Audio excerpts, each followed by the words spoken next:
ahora sí estoy grabando la segunda parte de esta clase del 22 de junio del año 2020 y estamos viendo la materialización de la prueba testimonial.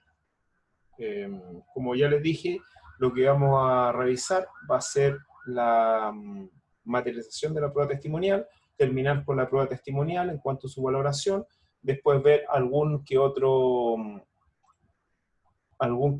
medio de prueba y posteriormente, para la clase 29, como ya les dije, ver la valoración de la prueba en general. Ya. A ver, bueno, esto siempre es materia civil. Bueno, lo primero que uno revisa al momento de ya materializar la prueba testimonial, es decir, que los testigos vayan al tribunal a declarar, es saber qué días se va a realizar esta prueba testimonial. Para ello es necesario contratar un receptor judicial, que es ante quien se va a recibir esta prueba testimonial. Como ustedes bien saben, en materia procesal civil rige el principio de la escrituración y por lo tanto todo lo que se vierta incluso en una actuación verbal debe quedar manifestado en el expediente, ya sea digital, en este caso un expediente digital, debe quedar manifestado a través de la escrituración. Es decir, que este receptor judicial, al ser un ministro de fe y un auxiliar de la administración de justicia, lo que hace es toma esta prueba, esta declaración y la vierte en un acta. Por desgracia, lo que diga el acta va a ser lo que va a valer. Quizás por eso hay que tener demasiado cuidado, hay que tener mucho cuidado al momento de una prueba testimonial, porque lo que queda, como ya les dije, lo que queda en el acta es lo que va a valer y no lo que haya dicho el testigo. Si es que hay una discrepancia entre lo que dijo el testigo y el acta, prevalece el acta. Hay que tener bastante cuidado al tomar una prueba testimonial. Bueno, si estando el testigo en la antesala del tribunal, va a ser llamado. Cuando es llamado, inmediatamente se le individualiza por el ministro de fe y se le va a tomar juramento al tenor del artículo 363 en cuanto se jura o promete decir verdad acerca de lo que se os va a preguntar. Y una vez que jura, se puede configurar el delito de falso testimonio en caso de que el testigo mienta. La omisión, ya vemos que, bueno, la omisión en el juramento, en este ritual del juramento, puede acarrear dos consecuencias bastante dramáticas. La primera consecuencia es la nulidad de la prueba testimonial, y la segunda, que no se configura el delito de falso testimonio. Orden de la declaración. Bueno, primero declaran los testigos de la parte demandante y después declaran los testigos de la parte demandada. El orden está dado en el Código de Procedimiento Civil. La declaración propiamente tal debe ser vertida, obviamente, de manera verbal, salvo que la ley confiera otro medio, por ejemplo, a una persona que sea muda. También es imposible que se declaren a través de... es posible la declaración a través de intérpretes, pero para eso hay que solicitar un intérprete de manera para que sea un intérprete oficial. Bueno, y yendo propiamente tal a la declaración, una vez que el testigo ya está sentado y se le toma juramento, el testigo se le individualiza, como les digo, y se toma juramento. En la individualización se le pregunta su nombre, sus apellidos, su carnet de identidad, su número de carnet de identidad, dónde nació y el domicilio. Aquí pueden haber problemas porque el domicilio a lo mejor va a ser un domicilio diverso al domicilio que uno señaló en la lista de testigos. Aquí hay que tener bastante cuidado. Bueno, después que ya se le individualiza el testigo, se le da, o sea, en segundo lugar, primero se le toma esta pequeña declaración, que fundamentalmente es juramento de individualización, se le da la palabra al abogado de la contraparte para que formule de manera verbal las preguntas de tacha, es decir, las preguntas de inhabilidad. Son preguntas vinculadas a los artículos 357 y 358, inhabilidad es absoluta e inhabilidad relativa. Y uno le pregunta al testigo, para que diga el testigo, etcétera, etcétera. Por ejemplo, las preguntas de tacha más comunes son, para que diga el testigo ¿qué interés tiene en venir a declarar hoy día? Para que diga el testigo qué relación tiene con la parte que lo presenta. Para que diga el testigo hace cuánto conoce a la parte que lo presenta, etcétera. Todas esas declaraciones, todas esas respuestas van a quedar consignadas por escrito para después, si el abogado lo estima pertinente, formular la tacha respectiva. La tacha, al ser un incidente, se le va a dar traslado a la contraria y va a ser resuelta en definitiva, salvo que se trate de una inhabilidad absoluta en donde se pida que se repela al testigo, es decir, que se le inhabilite para incluso declarar. Ok. Bueno, incluso más, se puede tachar al testigo 3 días después de su declaración, artículo 372 y 373. No obstante eso, yo nunca he visto que algún abogado tache 3 días después, porque la mayor cantidad de información respecto al testigo la tiene uno al momento de hacerle las preguntas de tacha, porque previamente uno ha indagado a quienes van a ser los testigos que van a declarar por la otra parte, y en cierta medida uno ya tiene información de la persona que va a declarar, si es un vecino, si es un pariente, si es un conocido, si es un compañero de trabajo, etc. Ya, en tercer lugar, si no hay tacha o la tacha se rechaza directamente, aunque yo les digo que las tachas por regla general se resuelven en la sentencia definitiva, igual se le va a tomar declaración. Ahora, al momento de presentar una tacha, la parte que presenta al testigo puede tomar la decisión de retirar al testigo, porque a lo mejor tiene otros testigos que pueden declarar sin tacha. Cuando uno tiene muchos testigos, es mejor retirar al testigo que cae evidentemente en la causal de tacha. Como por ejemplo, si yo llevo al hermano de la parte, o llevo a un amigo que haya declarado esta amistad íntima.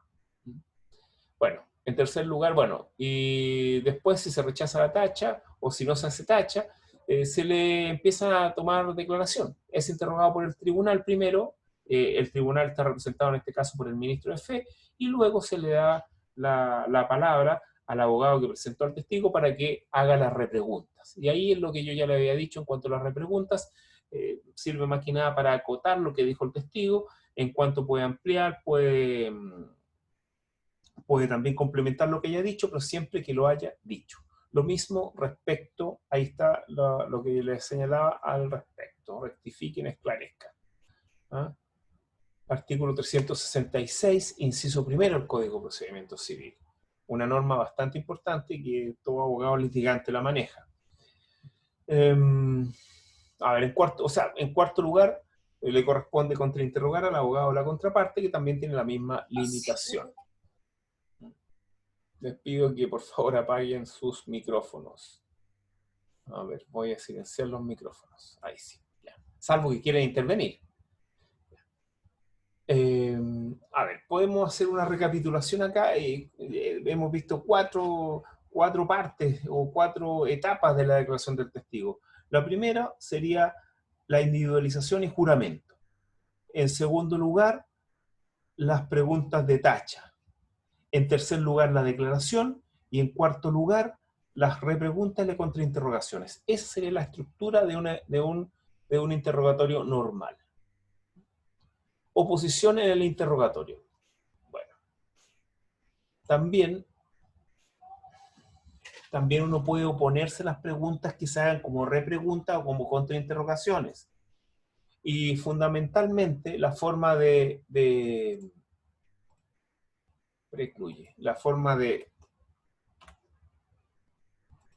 oponerse es principalmente señalando que la pregunta es impertinente.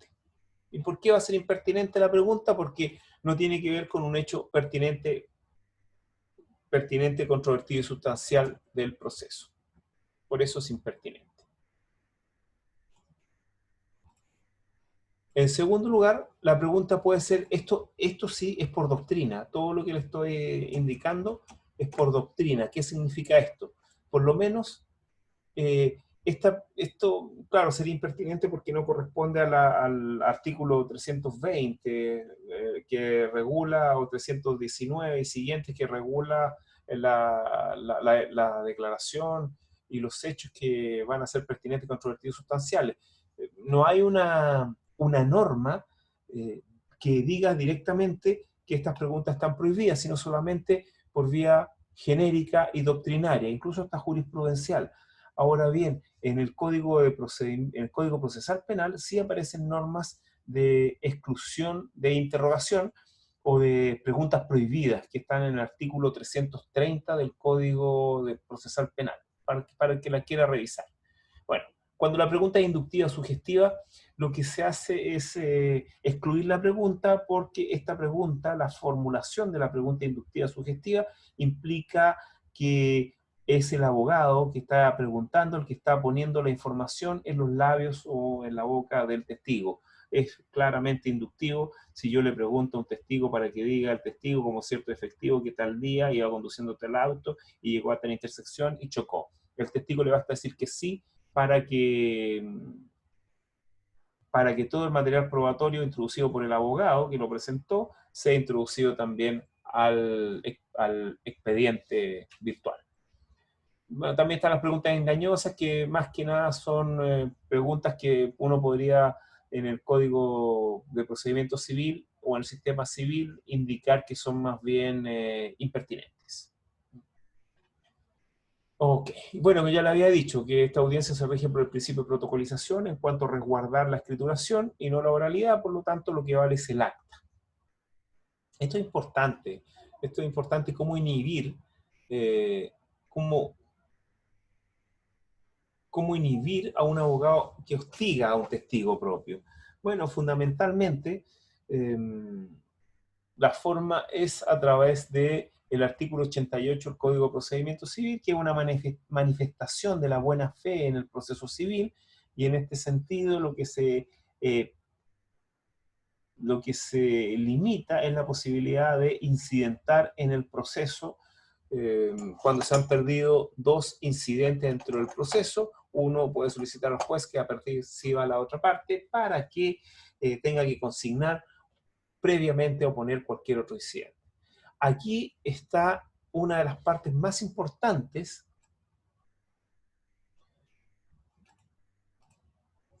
de la prueba testimonial. Una de las partes que ustedes tienen que tener siempre presente y siempre importante al momento de presentar el escrito de observación en la prueba, que es el valor probatorio de la prueba testimonial. A ver, aquí hay hay demasiado escrito al respecto de la prueba testimonial. Recuerden que la prueba testimonial siempre es mirada por los jueces con desconfianza. Hasta ya vimos que el legislador también miraba con mucha desconfianza la testimonial. Entonces, esta desconfianza al final se manifiesta en la limitación y en la valoración, las limitaciones primero y la valoración después de la prueba testimonial. Bueno, limitación de la prueba testimonial, esto lo vimos. Ya sabemos que los menores de 14 años no pueden declarar, salvo que tengan un cierto grado de discernimiento, etc. Los testigos de oída no sirven para acreditar un hecho, eso es importante. No sirven para acreditar el hecho o cualquier hecho directamente, sino que solamente pueden servir de base para crear presunciones y establecer el hecho. Es decir, el testigo de oídas por sí mismo no es prueba directa, sino que tiene que ir complementada con otros medios de prueba para acreditar un hecho. Es una limitación, obviamente, a la prueba testimonial. Ya. Entonces ahora pasemos a la regla del 384. Esto es lo que queríamos ver, las reglas del artículo 384. A ver, les anticipo algo. Uno podría creer que la valoración de la prueba testimonial corresponde a la valoración de la prueba tasada. ¿Por qué razón? Porque están dadas las reglas para darle valor a la testimonial en la ley. Pero fíjense que no es tan así. ¿Por qué razón? Porque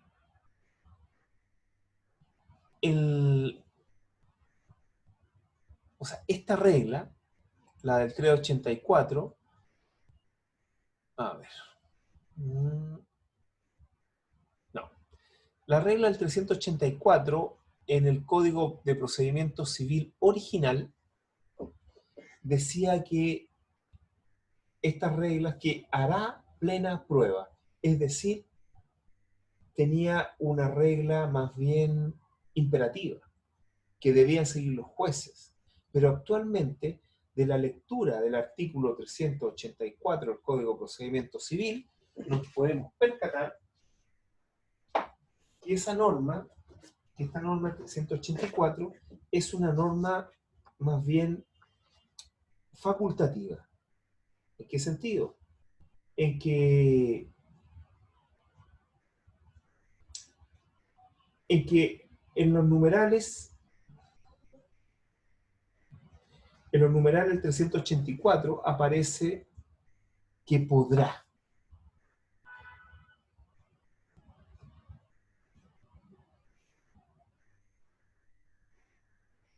Es decir, podrá. Es decir, actualmente se le eliminó el hará por podrá. Eso significa que el juez, no obstante que los testigos cumplan con la regla establecida en el 384, la regla segunda sobre todo, que es la regla base, la regla que todo abogado tiene presente al momento que declara el testigo de uno, o el testigo de la contraria, para saber si va a hacer prueba o no va a hacer prueba. El juez no está obligado a darle el valor de plena prueba, a pesar de cumplir con todos los requisitos del 384, número 2, o letra B. 384. Ya, vamos a revisar entonces la regla del 384, número 2. Todos los numerales. A ver. Bueno, empecemos. Empecemos con el número 1, que nosotros acá le pusimos la letra A. La declaración de un testigo imparcial y verídico. Un testigo no es plena prueba, sino que es una prueba semi plena prueba. Es decir, puede llegar a conducir a crear una presunción judicial cuando va acompañada de otros medios de prueba. Ya vamos a hablar de las presunciones judiciales, pero para avanzarle un poquito, las presunciones judiciales son un medio de prueba que está conformado por varios medios de prueba incompletos, que se juntan y el juez razona y llega a una conclusión y acredita el hecho. Esa es la presunción judicial. Cuando el razonamiento está en la ley, se llama presunción legal. Ya vamos a revisar ese aspecto. Es decir, un solo testigo, aunque sea perfecto, no nos sirve para probar directamente el hecho. Aquí viene la regla importante, la del número 2, que yo le pongo en letra B, del 384. Esto es lo que buscan todos los abogados, la declaración de 2 o más testigos contestes. Es decir, para yo acreditar un hecho, por lo menos tienen que declarar 2 testigos de mi parte, que estén de acuerdo en el hecho y en sus circunstancias esenciales. Es decir, todo aquello que lo rodea. Es decir, tienen que ser contestes. Sin tacha. Legalmente examinados, es decir, que se cumplan todos los requisitos de la examinación de los testigos, que ya los señalamos. Y que den razón de sus dichos, y aquí está la regla que hace que la prueba testimonial, desde mi perspectiva, no sea una prueba legal o tasada, sino que una prueba, yo creo que es en conciencia, por razones que voy a dar después. Y esto lo vamos a ver en un rato más cuando veamos los diversos modos de valorar la prueba. Pero para mí es conciencia y no una valoración de prueba legal o tasada, como aparece en la mayoría de los antiguos manuales. Ya, recapitulando, necesitamos 2 testigos que sean contestes, es decir, que estén de acuerdo en las circunstancias, en el hecho y las circunstancias esenciales, sin tacha, legalmente examinados y que den razón de sus dichos. Si esos testigos que para la ley llegan a ser perfectos, el juez no está obligado a darle valor probatorio, es decir, a acreditar el hecho, dice podrán, es decir, el juez podría no darle valor. Antes en el proyecto decía harán. Por lo tanto, ahí sí podríamos estar hablando de prueba legal o tasada. Ya. Letra C, o número 3 del 384. Bueno, cuando las declaraciones de un testigo sean contradictorias con la declaración del testigo de la otra parte. A ver, yo tengo que explicar esto. A ver, ¿qué dice el número 3 del 384, que aquí está con la letra C? Lo que pasa es que pueden haber testigos por las dos partes, que es lo normal. En un juicio peleado van a haber testigos por las dos partes. Y aquí viene la parte esencial de la prueba testimonial. Los testigos, hay un aforismo jurídico que dice que los testigos no se cuentan, sino que se pesan. ¿Qué significa esto?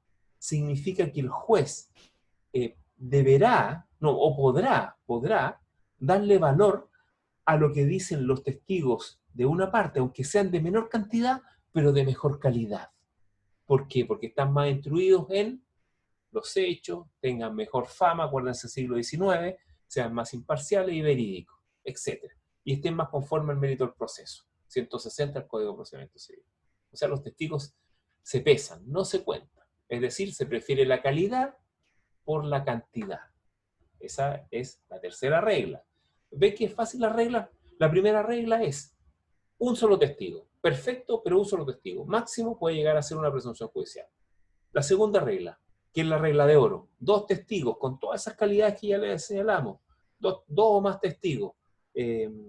Contéstese los hechos, sus circunstancias esenciales, legalmente examinados, no tachados, que sean en razón de sus dichos y obviamente no sean controvertidos por otra prueba. Con eso podrá el juez darle. Y ahora, cuando los testigos de una parte sean más que de la otra, se le puede dar más valor aunque sean menos, con tal de que tengan mejor calidad. Ya tenemos tres reglas. ¿Ven qué fácil? Ya. Ahí estoy explicando lo mismo de la anterior. Plena prueba. Ahí. Ya. Todo eso ya. Ya, aquí está la forma de valorar la prueba, que va desde la prueba tasada, es decir, donde los medios de prueba están establecidos en la ley y la valoración también establecida en la ley, a la contraprueba que ya la vamos a revisar. Vamos a revisar en su momento. Ya. Y,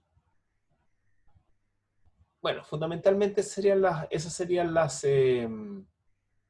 valoración de la prueba. A ver.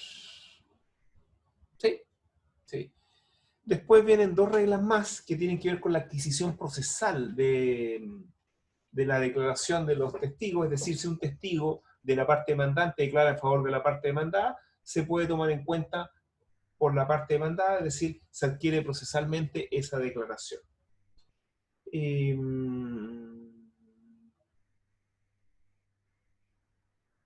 Sí, eso sería fundamentalmente la prueba testimonial.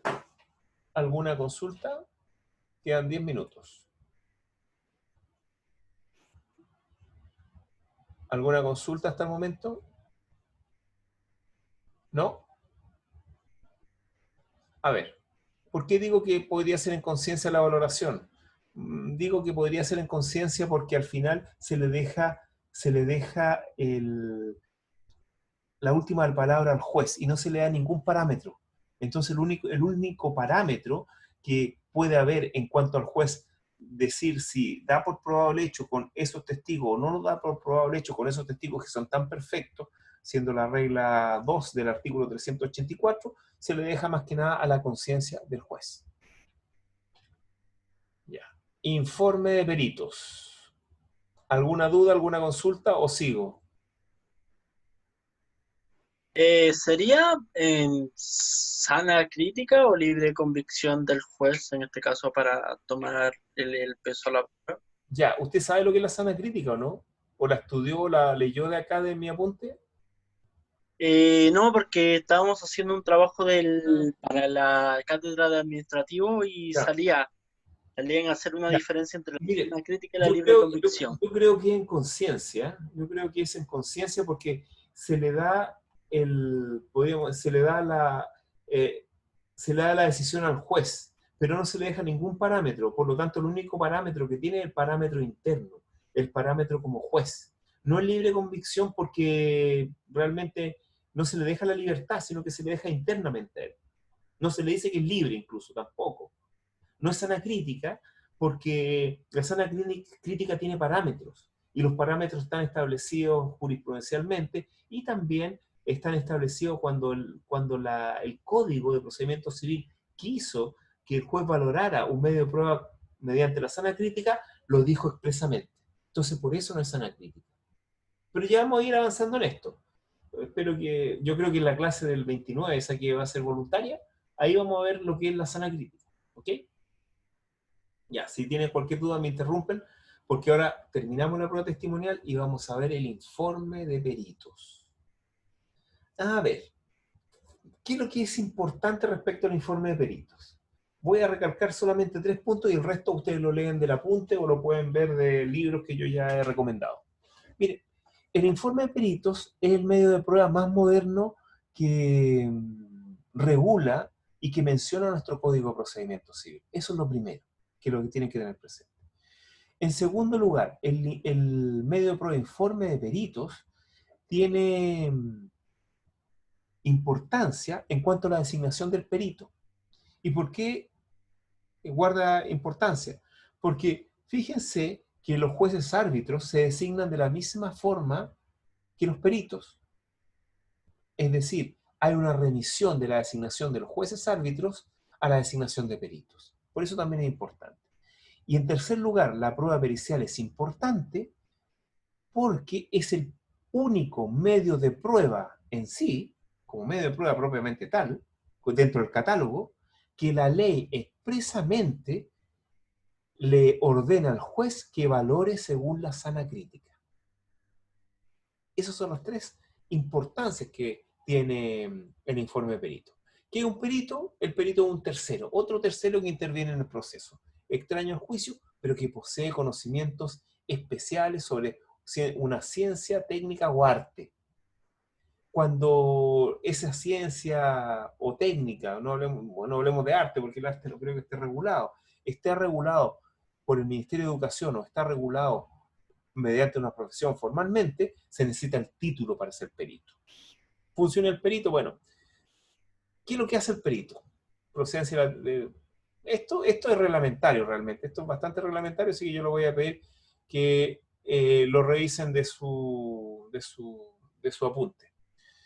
Cuando es facultativo, cuando es obligatorio. A ver, hay una cuestión que me interesa siempre, me interesa harto. ¿Desde cuándo y hasta cuándo?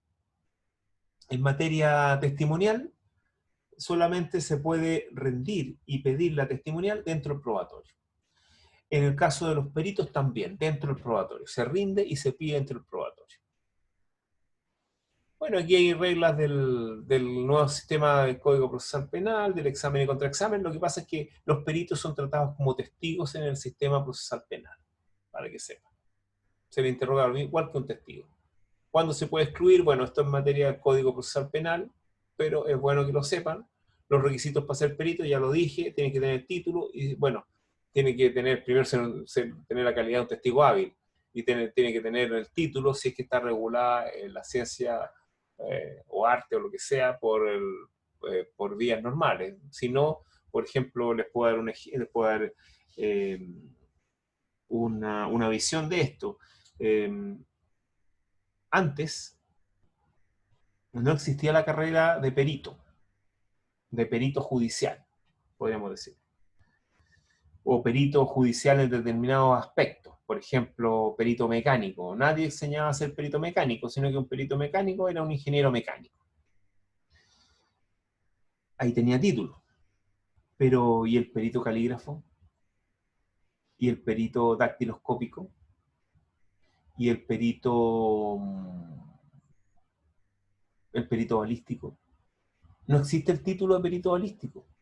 Entonces los que eran peritos balísticos eran funcionarios de las policías que habían recibido ciertos cursos y preparación en el extranjero, o más que nada cursos dentro de, o eran parte de los laboratorios de criminalísticos de las policías, y eso eran peritos balísticos. ¿Ven? No está regulada la ciencia o arte, por lo tanto, o la técnica en este caso. Por eso bastaba, no necesitan título, si tienen que probar experiencia. La importancia de la prueba pericial científicamente tiene mucho peso, porque es muy difícil de desvirtuar a un experto.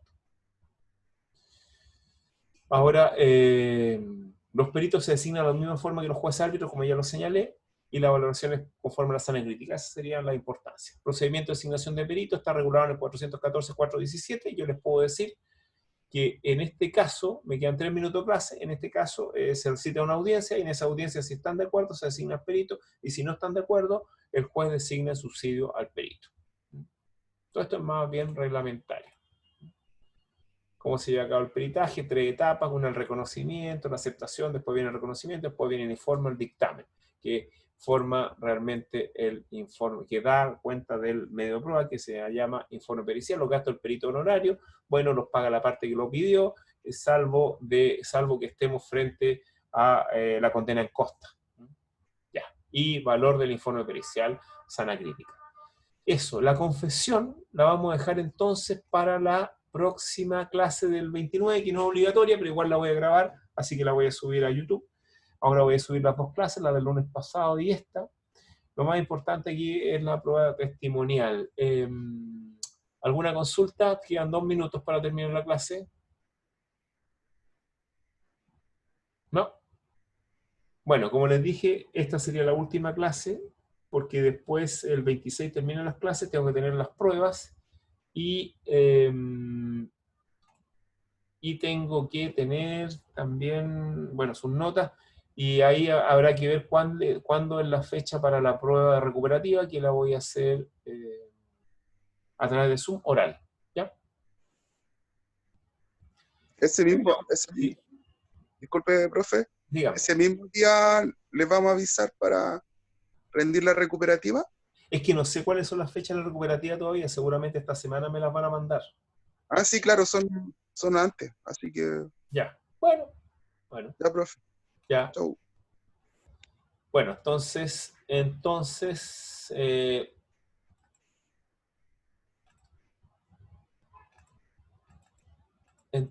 no me queda más que despedirme. Nos vamos a ver en la prueba recuperativa para los que la den, y si no, la clase del día también lunes 29, que les digo que no es obligatoria, igual la voy a subir. Profesor, ¿Sí? antes que se corte, ¿la recuperativa va a ser de toda la materia o...? Toda la ¿Está, materia. profesor? Toda la materia. Ah, ok. Como siempre, Se había cortado. sobre la reglamentación. Ya. Ok. Entonces, nos vemos, que estén muy bien. Hasta luego. Hasta luego.